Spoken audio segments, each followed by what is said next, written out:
Hello, my name is Barry, and this is my introductory speech on something unique about me. I found this assignment to be quite tough as I consider myself to be reliably boring. Some would use the term square. I tend to enjoy things that peers my age enjoy. It's not likely to be a surprise to anyone that I enjoy watching sports, especially football. I am a fan of two NFL teams, our local team, the Seahawks, as well as the New Orleans Saints, which represent the area that I grew up in. I also enjoy spending time at home reading or binge watching my favorite series when time allows. I would say that the one thing about me that sets me apart is the size of my family growing up. For whatever reason, my parents thought that bringing 9 people into this world was a good idea. So I'm one of 9 siblings. I'm a twin, and I'm an uncle to 43 nieces and nephews. That's right, 43. Growing up being part of such a large family came with both beautiful moments and times where I envied my friends that had a smaller family, or perhaps he or she was the only child. Our house was always full of activity and noise. I can remember struggling to find a quiet spot to read or listen to my favorite music. Watching movies at home was an annoyance most of the time because inevitably there would be side conversations or joking and laughing when I was simply trying to follow the movie dialogue. Our home had 2.5 bathrooms, but they always seemed to be occupied. Long baths or showers were things that we could only dream of. It was get in, do your business, and get out.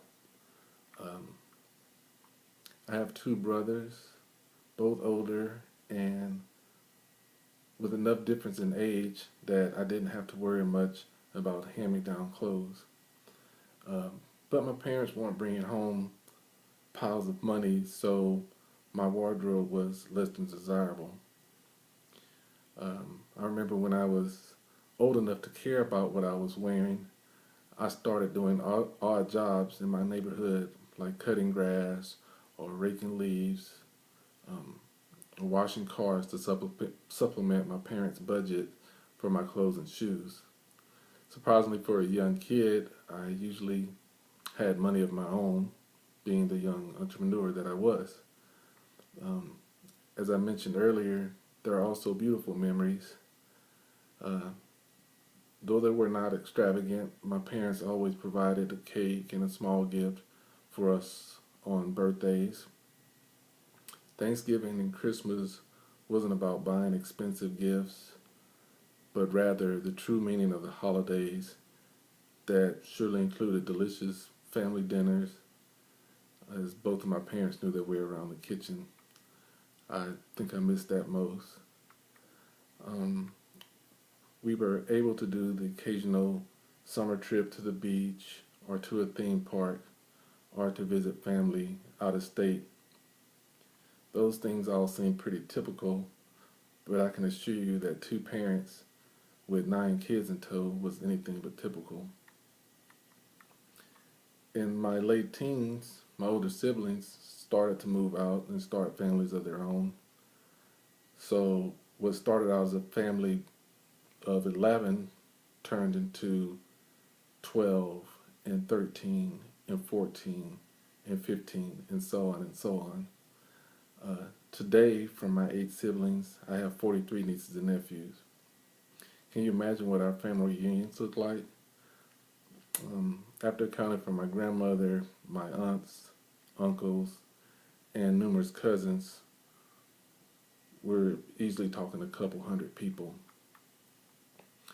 My parents are no longer with us, but there isn't a day that I don't think of them and how grateful I am for the life that they gave me and my siblings and their grandkids and their great grandkids. Thinking back now, the annoyances that seemed like such a big deal when I was a kid are also now part of my fondest memories. So now that I've shared my unique family experience with you, it's my sincerest hope that regardless of your family makeup, you can celebrate the beauty of the moment and recognize that what you have today won't necessarily be there tomorrow. Cherish every day with your loved ones. And thanks for listening, and I wish you all the best.